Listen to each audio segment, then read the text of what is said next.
Well, welcome everyone to our podcast, reading of my latest and fourth volume of poetry, Shards of Glass.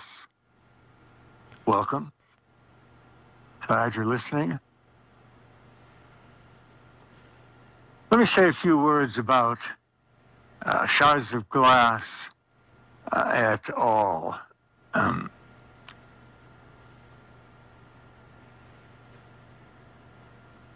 Over the years, I've published a great deal of poetry, beginning, when I was about 18 years old. I'm 82 now.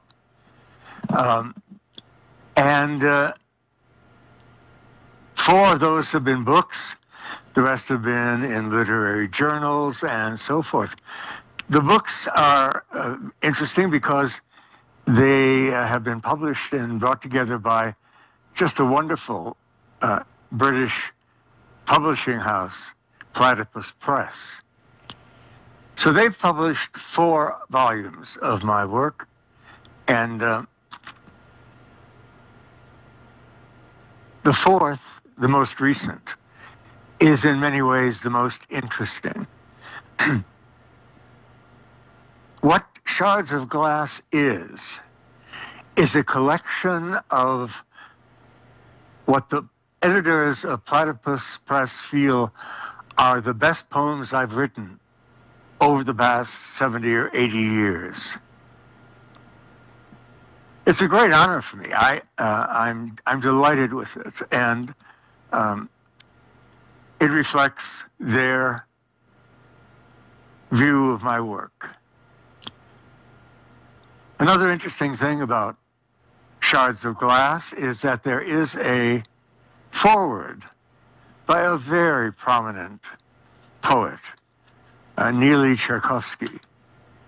Let me just tell you a little bit about Neely.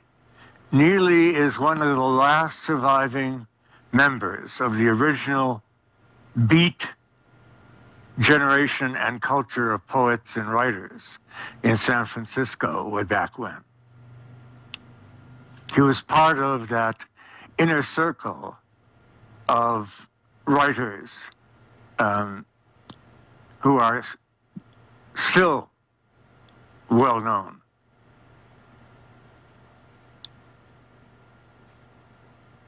And has been recognized as such. So it's a great honor to have had him write the foreword to the volume. Let me just read a little bit of what Neely wrote, mostly to just brag, but also to set the stage for the rest of the reading.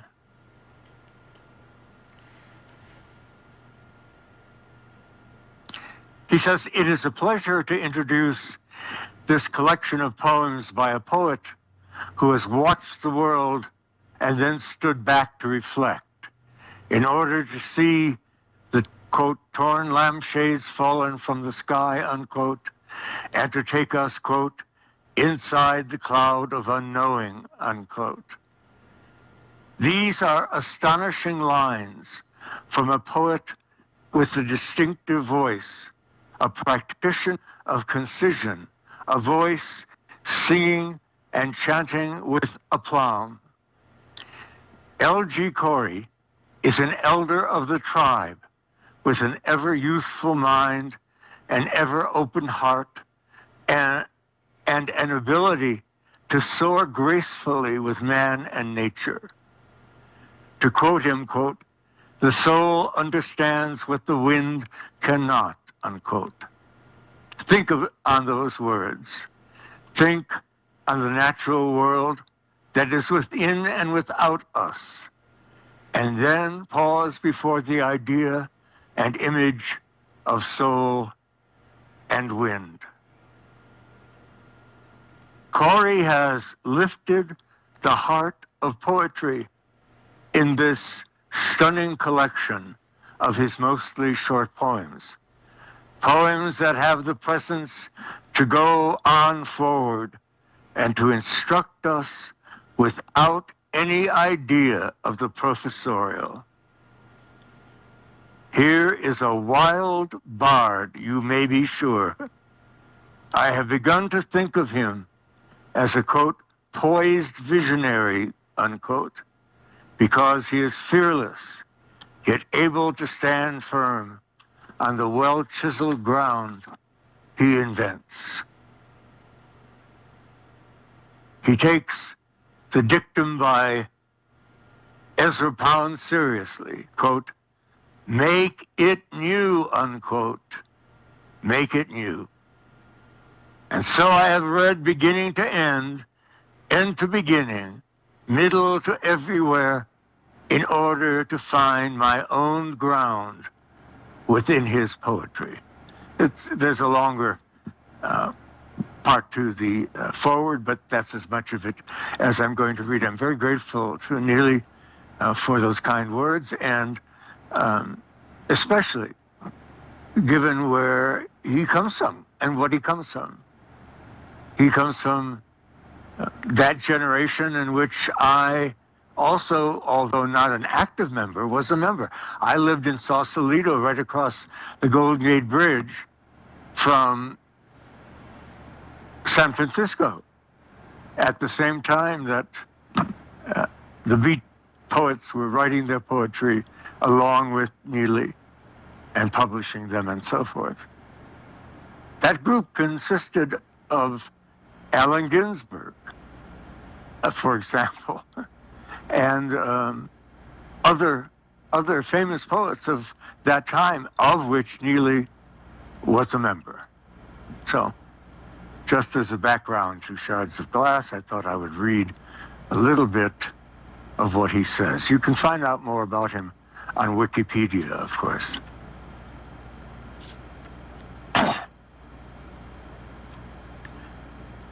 The book begins with an epigraph from T.S. Eliot's great poem, Gerontion. It says, the word within a word, unable to speak a word.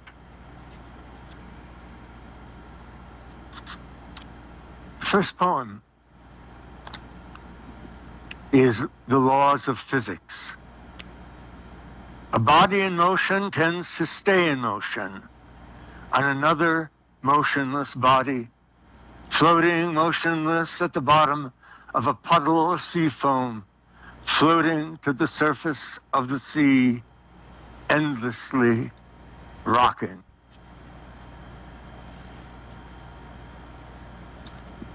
Appropriate to that, then, is the first poem of that section, which is essentially about the sea. And the poem is Mermaid Watching. The mermaids are singing out at sea. The bees are drowning in their honey. Old men hide in imaginary caves to draw pictographs on each other's dirty faces. Farther out to sea, the mermaids trade embraces while we, lying on the shore, brush the sand from each other's thighs while listening to the moon's laments, the mermaid's sighs. Let's go now to another poem. Children of the Leaves. Children fall from leaves like pennies from heaven, or the bones of lost men seeking a way out of the Aegean alleys, where rats still run the maze and gods wager on the outcome. Who shall live and who shall die? According to the thumb of Caesar, up or down, as the rats run and the centaur laughs from around the corner. And the boy in blue blows a hunting horn for the child in the meadow, the child in the corn, the children of leaves, fallen and torn.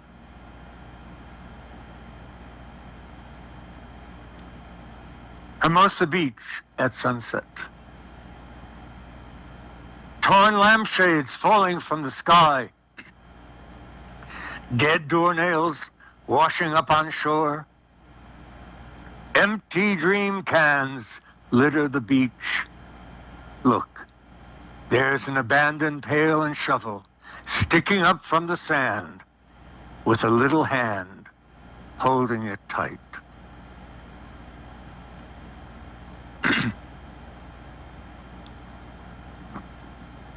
A Midrash on Sand, Part 1. It's a two-part poem. The soul understands what the wind cannot, nor the sea foam ride, and the condor stalks the sand, and the viper stalks the shadow cast upon the sand by a lone saguaro cactus in the sand. Part 2. I shall not go there where rocks and time collide, and the scapegoat wanders. No, I shall not go there, not even for the sake of sand, or a condor feather, or the peace of my soul, even though it understand the wind, the sea foam, and a lone saguaro cactus falling over in the wind and sand somehow, beyond where I am standing now on this rotting deck.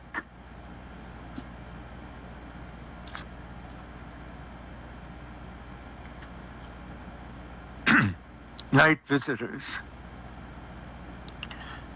I heard them in my ear last night, disjointed words and phrases, like a poem, with a sort of sizzling sound, like onomatopoeia in a poem, or frying bacon in a pan, popping out the head through the ears into the dark surrounding my bed.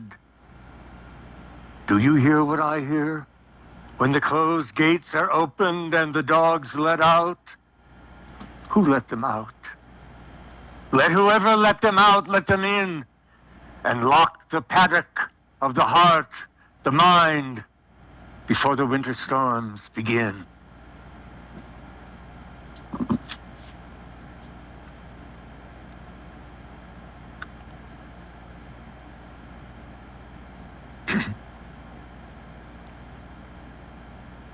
How the sand is made.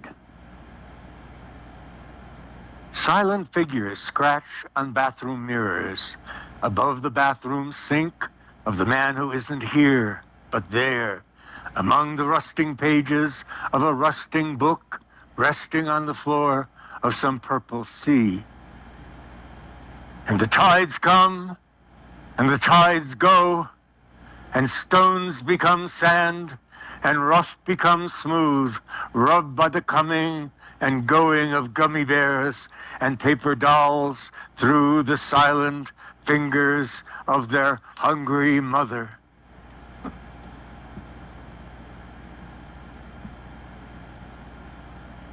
Orogenus. I expand and contract like a fist or the tide, or a breathing mushroom in a fairy circle, enchanted by the sounds of frogs and owls and cicada in the breaches. Lost things, forgotten things, things behind strange doors, under glass, underfoot, behind the smiles of naughty vicars, between their lips and in their hands.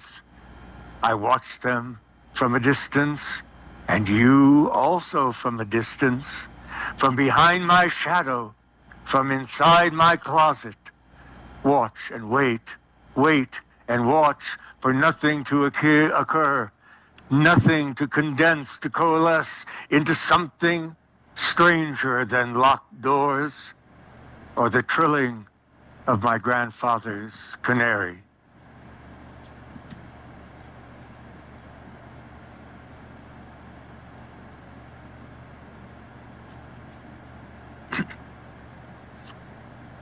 An offering. The secret is revealed in darkness, not in light, in the closed eye, not the open. Then cover me in darkness, Lord of darkness, Take me to your hidden place. Take me to your place of mirrors. Take me to your place of fears. But take me, Lord, take me, no matter the means, no matter the price, to caverns of fire, to caverns of ice. Take me.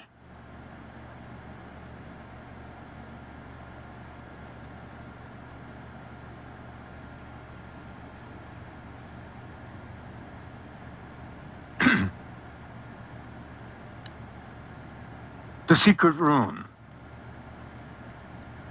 In the dark, the silence, the empty, the brooding place of empty. In an empty corner of a locked room filled with lace and tatting and antimacassars stained with coffee, rouge, and dried saliva. There's a secret something in this room, hidden in the fourth corner of a four-sided square, a memento mori made of cardboard and kisses inside a circle drawn with chicken blood on the floor of this impossible room, best forgotten. This next poem is Shema, and was written for Reuben Cohen, my grandfather. I might point out that remembering that this is an anthology of my poetry over the last 80 years. This poem was published in 1967 in the great poetry journal, the literary journal, the Beloit Poetry Journal. And as the other poems have been selected from journals and books, this too has been selected from the Beloit Poetry Journal, and my thanks to them. I might point out, and this is a matter of considerable pride to me, that although I had been publishing up to this point, this was the first esteemed literary journal, Beloit Poetry Journal, to publish my serious poetry. Shema, for Reuben Cohen. Once I pulled a weed and discovered it was a plum tree. My grandfather, watching from his window, smiled and nodded. Now the old man is dead, except in mirrors. He was a Jew from Russia. I am a blacksmith there. Here I peddle rags and iron, old rags a lion, crying, Zion, Zion, Zion. I watched him die. A glass of tea fell from his hand, staining the bed sheets, while I and a shadow squatted in the doorway, singing to the stranger in grandfather's bed.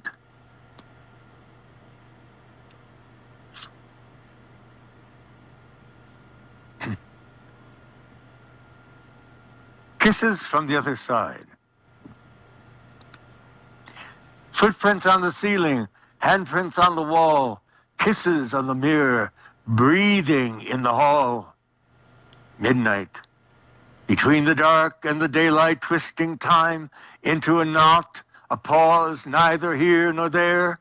The moon blowing kisses to the sun, while shadows slide across the floor and into bed, under the sheets, next to the sleeper, gathering dust from the dusty floors of death's other kingdom.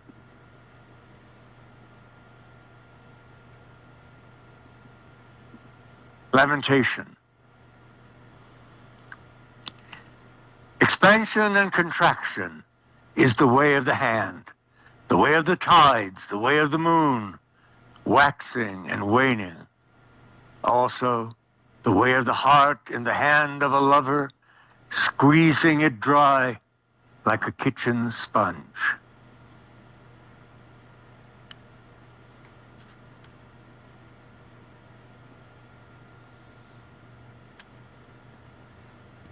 That which I should have done, I did not do.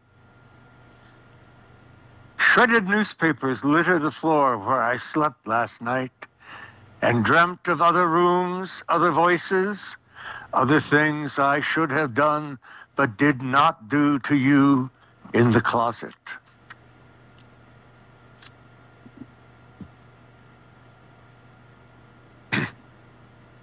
This next poem is the 64th Oracle and is a riff on the 64th hexagram of the I Ching, which I use a great deal in my poetry. Just to let you know, you might notice, I learned from T.S. Eliot and from Ezra Pound, two of my great heroes, to quote other things in a way that fits into what you are saying or not saying, in a way that isn't merely a quote. I hope you understand that. So there are, throughout my poetry, references to many other lines of poetry and images of poetry, such as lines from T.S. Eliot, from Ezra Pound, from Carl Sandburg, and others. This is a riff on the 64th hexagram of the I Ching. The ending comes softly on tiptoe, with 3 copper pennies in its hand, and fire above water, like a little fox crossing the ice. No goal, no destination, only a wet tail, cautiously.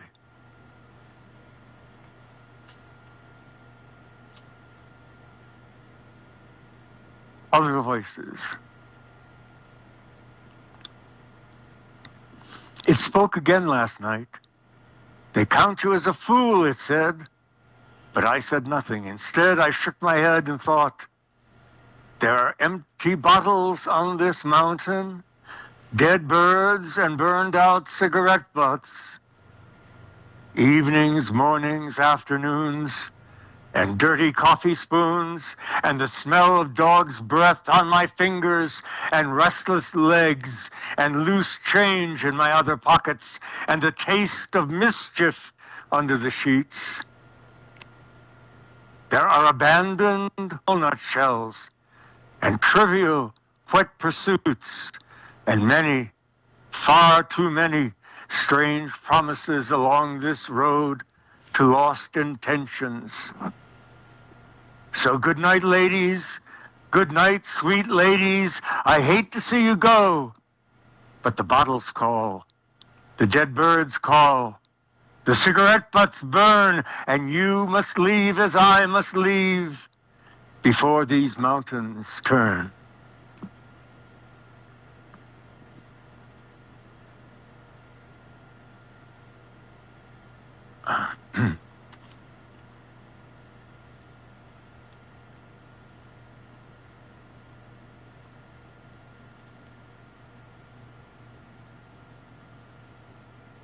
A fond farewell. There is power in the secret, magic in the lie, and the taste of copper in the mouth that speaks them. There are roses in the mud, jonquils in the sewer, and on the corner of the street, the hand that dropped them.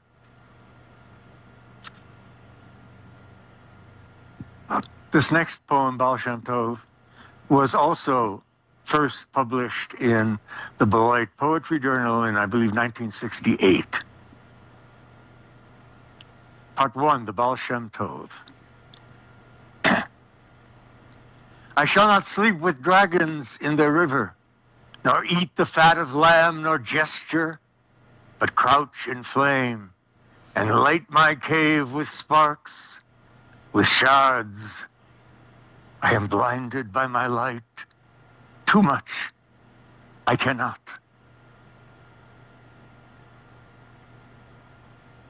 Part 2. Israel ben Eliezer. When the learned rabbis ask me, tell us what you know, I answer, 1, there are twigs and branches in the forest. 2, these fall. 3, I gather them for kindling. 4, and I am joyous. Part 3, fire. My beloved is mine, and I am his. He gathers twigs and branches for our bed, and I abide him in this darkness. He feeds among the hours, and I among the ashes. I am tinder for the fervor of his mouth and the fervor of his rising. We cleave among the secret places of the stairs to light their corners with our cleaving, and our tongues are knives against the silence.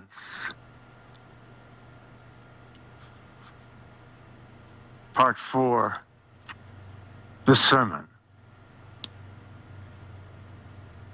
When the learned rabbis ask me, what prayer is pleasing to the Holy One, blessed be he, I answer, fervor in the morning, in the afternoon also fervor, and at night a man and woman laughing. Part 5, the final part of the poem. A new song. Lord, I hear in the psaltery of birds also oxen, in the canticle of all things green, or the closing hand, no less the heron than the egg, or the shallow pit, the falling dish, or the flinting stone, tobacco, even doors, the eastward corner, or abide. All instruments are praises, even joy upon their bed, or glory. Too much light. I am blinded by my eyes. I beg you.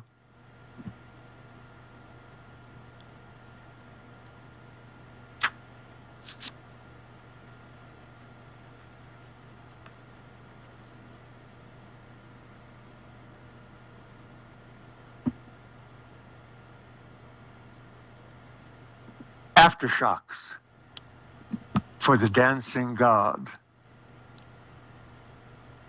The man who comes drags his feet, bides his time, and he who goes knows nothing of the street the other walks on, shuffles, hides behind the dumpsters in back alleys of the damned.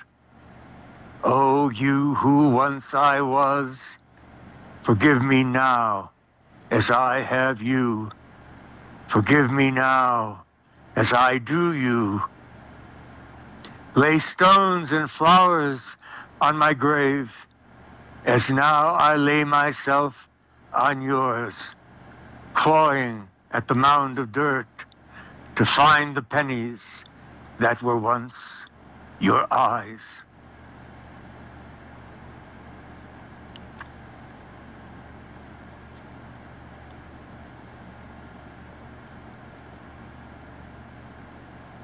Now, the last poem I'm going to read from the collection, Being and Nothingness.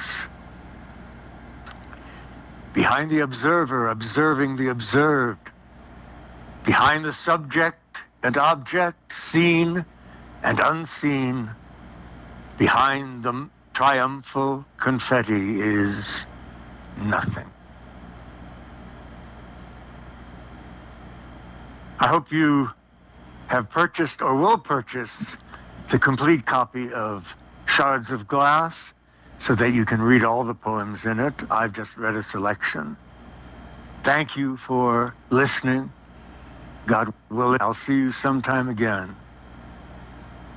Goodbye.